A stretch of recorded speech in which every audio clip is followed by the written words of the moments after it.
In today's video, I'm going to teach you how to share Amazon Cart. While Amazon doesn't offer a direct Share My Cart button, the easiest built-in way to let someone see the items you want is to share an Amazon list.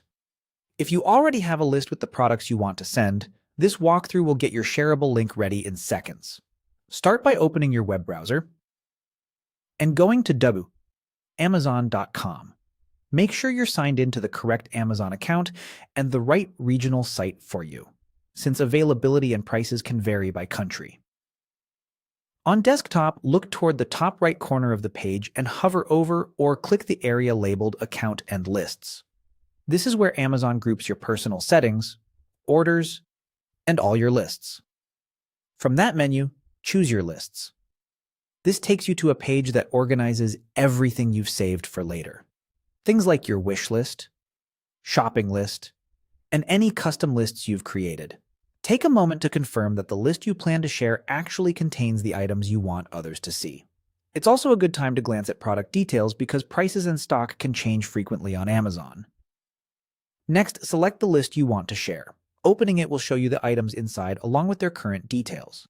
Near the top of the list page, look for the Invite option.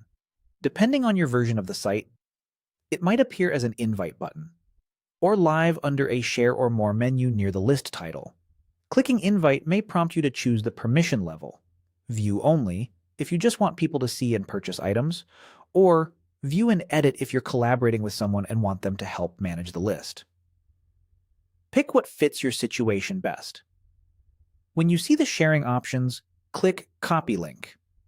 That places a unique shareable URL on your clipboard.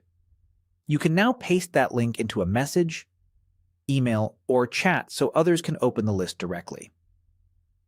As a quick privacy tip, treat this link like any other personal link.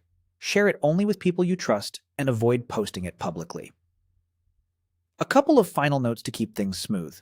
Recipients might not need an Amazon account to view a public list, but they will need one to purchase. Item availability, shipping options, and prices can differ by region. If you don't see Invite, you may see a similarly named Share option in the same spot. It works the same way. That's it. Go to Amazon, open Account and Lists, choose your lists, select the right list, click Invite, and then copy link. You're ready to share.